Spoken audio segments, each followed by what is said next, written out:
முதல்ல கட்சியே கிடையாது. மதிமுக கட்சியே இல்லையா? கட்சியே கிடையாது. ஆனா அவங்க திமுக கூட்டணியில இருக்கிறதா? திமுக கூட்டணியில இருக்காங்க. ஆனா அந்த கட்சி தன்னுடைய இருப்பை இழந்து விட்டது.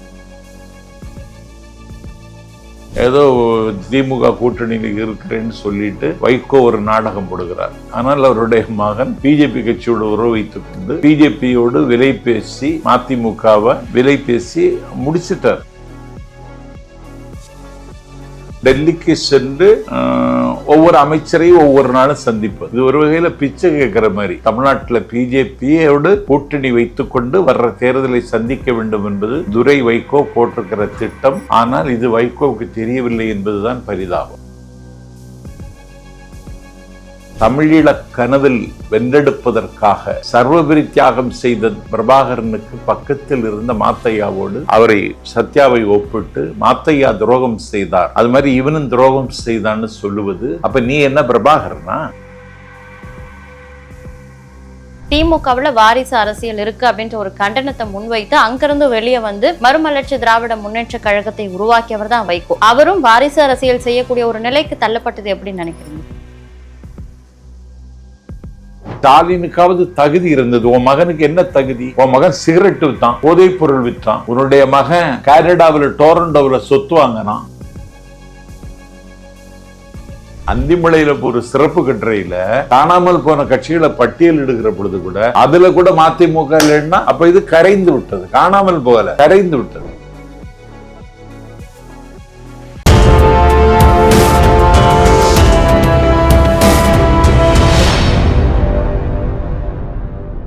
நிச்சயமா சார். இப்போ பாத்தீங்கன்னா திமுக கூட்டணியில ஒரு முக்கிய அங்கம் வகிக்கிற கட்சி தான் மதிமுக. அந்த மதிமுக கட்சிக்குள்ள நிறைய உட்கட்சி பூசல் இருக்கு அப்படின்னு சொல்றாங்க. அது குறித்து உங்களுடைய பார்வை சார்? முதல்ல கட்சியே கிடையாது. மதிமுக கட்சியே இல்லையா? கட்சியே கிடையாது. ஆனா அவங்க திமுக கூட்டணியில இருக்கிறதா? திமுக கூட்டணியில இருக்காங்க. ஆனா அந்த கட்சி தன்னுடைய இருப்பை இழந்து விட்டது. ஒரு பொதுக்கூட்டம் நடத்துவதற்கு கூட யோக்கியம் இல்லாத அமைப்பாக அந்த அமைப்பு சிறுத்து விட்டது.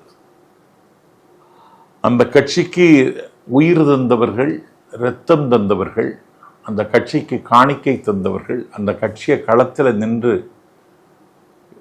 நாட்டு மக்கள் மத்தியில் கொண்டு சேர்க்க நின்றவர்கள் அந்த கட்சியை விட்டு விலகி போய்விட்டார்கள். இப்பொழுது வைகோவும் அவருடைய மகனும் தான் அந்த கட்சியில் இருக்காங்க. அந்த கட்சியில் கேடர்ஸ் கிடையாது. ஒரு ஒரு ஒரு நாடகம் நடந்து கொண்டிருக்கிறது. ஏதோ திமுக கூட்டணியில் இருக்கிறேன்னு சொல்லிட்டு வைகோ ஒரு நாடகம் போடுகிறார். ஆனால் அவருடைய மகன் பிஜேபி கட்சியோட உறவு வைத்துக் கொண்டு பிஜேபியோடு விலை பேசி மதிமுகவை விலை பேசி முடிச்சிட்டார். எப்படி சார் அது சாத்தியமாக இருக்கும்? என்னன்னா திமுக வந்து கடுமையா பாஜகவை எதிர்க்கக்கூடிய ஒரு மாநில கட்சியா இருக்காங்க.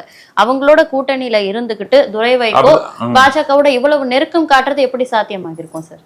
இல்ல, நெருக்கம் காட்டிட்டாரு, காட்டிக்கொண்டே இருக்கிறார். எங்க தொடங்குச்சு அந்த தொடக்க புள்ளி? எங்கேயா, அதாவது டெல்லிக்கு சென்று ஒவ்வொரு அமைச்சரையும் ஒவ்வொரு நாளும் சந்திப்பது, இது ஒரு வகையில பிச்சை கேட்கிற மாதிரி. எத்தனையோ எம்பிக்கள் தமிழ்நாட்டில் இருக்காங்க. நாடாளுமன்றத்தில் பேசுங்க, பிரச்சனைகளை அணுகுங்க, அதெல்லாம் கிடையாது. ஒரு அமைச்சரை போய் சந்திக்கிறது, கோரிக்கை மனு கொடுத்தது மாதிரி காட்டிக்கொள்வது. ஆனால் பிஜேபியோடு மிகுந்த நெருக்கமாக இருந்து கொண்டிருக்கிறார்கள். தமிழ்நாட்டில் பிஜேபியோடு கூட்டணி வைத்துக்கொண்டு வர்ற தேர்தலை சந்திக்க வேண்டும் என்பது துரை வைகோ போட்டிருக்கிற திட்டம். ஆனால் இது வைகோவுக்கு தெரியவில்லை என்பதுதான் பரிதாபம். தேசிய கட்சிகள்ல பாஜகவோட நெருக்கம் கட்டுறாரு, மாநில கட்சிகள்ல துரை வைகோவோட பங்களிப்பு எப்படி இருக்குன்னு பாக்குறீங்க? ஒன்றும் பண்ண முடியாது. ஒரு அதிர்வையோ ஒரு ஆச்சரியத்தையோ ஒரு விளைவையோ ஏற்படுத்துகிற எந்த தகுதியும் அந்த துரைக்கு கிடையாது. துரை வைகோவின் வருகையால அதிகமா பாதிக்கப்பட்டது யாரு அப்படின்னு நம்ம பார்த்தோம்னா மதிமுகவுல ஆரம்ப காலங்கள்ல இருந்து வைகோவிற்கு ஒரு வலதுகரமா துணை நின்ற மல்லை சத்யா அவர்கள் தான். துரை வைகோவின் வருகையால அதிகம் பாதிக்கப்பட்ட இந்த மல்லை சத்யா குறித்து வைகோ அவர்கள் துரோகி அப்படின்னு ஒரு விஷயத்த சொல்லி அவரை கட்சியை விட்டு நீக்கி வைக்கிறாரு. மல்லை சத்யாவுடைய இந்த நிலைமைக்கு காரணம் என்னன்னு நினைக்கிறீங்க சார்? இல்ல, 2012 நான் வெளியேறினேன். வெளியேறுகிற காரணங்களை அவர் உருவாக்கினார். அவர் என்னை அலட்சியப்படுத்துவதற்கு காரணம் அவருடைய சற்புத்திரன் துரையை மதிமுகவில் முதன்மைப்படுத்துவதற்கு திட்டமிடுகின்ற குற்றச்சாட்டை வச்சுட்டு தான் நான் வெளியேறினேன். இன்னைக்கு அது நடைமுறை வந்து விட்டது. கட்சியினுடைய துணை பொதுச் செயலர் மல்லை சத்யாவை மாத்தையாவோடு ஒப்பிடுகிறார். மாத்தையா தம்பி பிரபாகரன், மேதகு தலைவர் எங்கள் பிரபாகரன். தமிழீழ கனவில் வென்றெடுப்பதற்காக சர்வபெரி தியாகம் செய்த பிரபாகரனுக்கு பக்கத்தில் இருந்த மாத்தையாவோடு அவரை சத்யாவை ஒப்பிட்டு மாத்தையா துரோகம் செய்தார், அது மாதிரி இவனும் துரோகம் செய்தான்னு சொல்லுவது, அப்ப நீ என்ன பிரபாகரனா? தன்னைத்தானே பிரபாகரனோட ஒப்பிட்டுக்கிறார். ஆமா, மாத்தையா துரோகம் செய்தார் உங்களிடத்தில் ஏதாவது தரவு இருக்கிறதா? ஒரு விடுதலை இயக்கத்தில் குழு மனப்பான்மை உட்பகையும் உருவாவது இயற்கை தான். நீ அதை பேசியிருக்கவே கூடாதே. அதனால அண்ணன் வைகோவுக்கு நாஞ்சில் சம்பத் உங்கள் மூலமாக சொல்ல விரும்புவது, மாத்தையாவோடு ஒப்பிட்டு பேசியதை நண்பர் சத்யாவை துரோகி என்று சொன்னதை நீங்கள் திரும்ப பெற வேண்டும். திரும்ப பெறுவதுதான் நல்ல நடவடிக்கை. அவரை கட்சி விட்டு நீக்கினால் அவர் காணாமல் போய்விட மாட்டார். அவர் செப்டம்பர் 15 காஞ்சிபுரத்தில் அண்ணா பிறந்த நாளை கொண்டாடுகிறார். அதனால் அவர் காணாமல் போய்விட மாட்டார். அவருக்கு இன்னொரு வடிவத்தில் அவர் இயங்குவார். இயங்குவதற்கான ஆளுமையும் ஆற்றலும் நண்பர் சத்யாவுக்கு இருக்குமே நிரூபித்துக் கொண்டிருக்கிறார். தினசரி அவர் ஒவ்வொரு இடமாக போகிறார். ஆயிரக்கணக்கான மக்கள் அவரிடத்துல வந்து சந்திக்கிறார்கள்.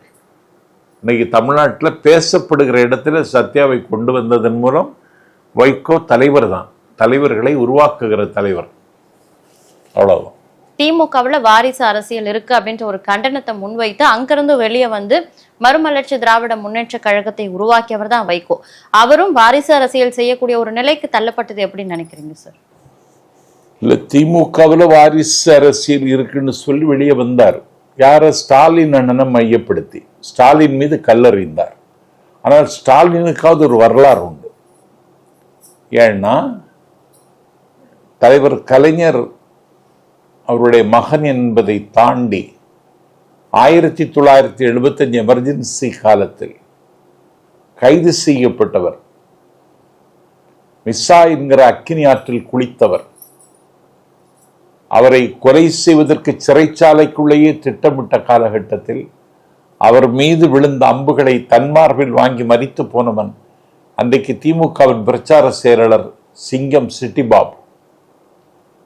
ஒரு ஒரு ஒரு 60 ஆண்டு காலம் தமிழ்நாட்டில் கிழக்கு மேற்கு தெற்கு வடக்கென்று இடையறாது பணியாற்றியவர். இந்த கட்சியை சமோடிக்கு கொண்டு வருவதற்கு கலைஞருடைய மகன் என்பதை தாண்டி ஒரு தொண்டனை போல தொய்வின்றி உழைத்தவர் அண்ணன் ஸ்டாலின். நீ ஸ்டாலினோட தலைமைக்கு வரக்கூடாதுன்னு சொல்லிதான் நீ இந்த வேலையை செய்த. இன்னைக்கு நீயே உன் மகனை கொண்டு வந்து விட்டாய் என்றால் இதைவிட வரலாற்று முரண் ஏதாவது இருக்க முடியுமா? ஸ்டாலினுக்காவது தகுதி இருந்தது. உன் மகனுக்கு என்ன தகுதி? உன் மகன் சிகரெட்டு வித்தான், போதைப் பொருள் விற்றான். உன்னுடைய மகன் கனடாவில் டொரண்டோவில் சொத்து வாங்கினான், அண்ணா நகரில் நட்சத்திர ஹோட்டல் நடத்துறான். இதை தவிர உன்னுடைய மகனுக்கு என்ன தகுதி சொல்லுங்க? திரு மல்லை சத்யா அவர்களுடைய அரசியல் எதிர்காலம் இதற்கப்புறம் எப்படி இருக்கும் அப்படின்னு நினைக்கிறேன்? அது அவர் தான் தீர்மானிக்கணும். அழுதாலும் அவள்தான் பெற வேண்டும்னு பைபிளில் ஒரு வாசகம் இருக்கிறது. இன்னைக்கு ஒரு துயரத்தின் மடியில் அவர் தூக்கி வீசப்பட்டார். அதில் இந்த மீண்டு வருவது குறித்து அவர் சிந்திக்கிறார், செயலாற்றுகிறார். அவருடைய எதிர்காலத்துக்கு ஒன்றும் ஆபத்து வராது. அவர் தன்னை நிலைநிறுத்திக் கொள்வதில் வெற்றி பெறுவார் என்றே நான் நம்புகிறேன். மதிமுக கட்சி சரிவை சந்திச்சுட்டு வர நிலையில அவ்வளவுதான் மதிமுக அழிஞ்சிருச்சு அப்படின்னு நீங்களும் சொல்றீங்க. இதை வந்து தமிழகம் ஏற்றுக்கிற நிலையில இருக்காங்களா சார்? இல்ல, தமிழ்நாட்டில் மதிமுக ஒரு பொருட்டே கிடையாது. காணாமல் போன கட்சிகள்னு அந்திமலைன்னு ஒரு ஏடு, இலக்கிய ஏடு. காணாமல் போன கட்சிகள்னு ஒரு பட்டியலையே வெளியிட்டாங்க. அதுல கூட மதிமுக இல்லை. அந்திமலையில ஒரு சிறப்பு கட்டுரையில காணாமல் போன கட்சிகளை பட்டியல் எடுக்கிற பொழுது கூட அதுல கூட மதிமுக இல்லைன்னா அப்ப இது கரைந்து விட்டது. காணாமல் போகல, கரைந்து விட்டது. இவ்வளவு நேரம் நேர்காணல் இணைந்து எங்களுடைய பல கேள்விகளுக்கு விளக்கமான பதில் அளிச்சதுக்கு ரொம்ப நன்றி. ரொம்ப நன்றி.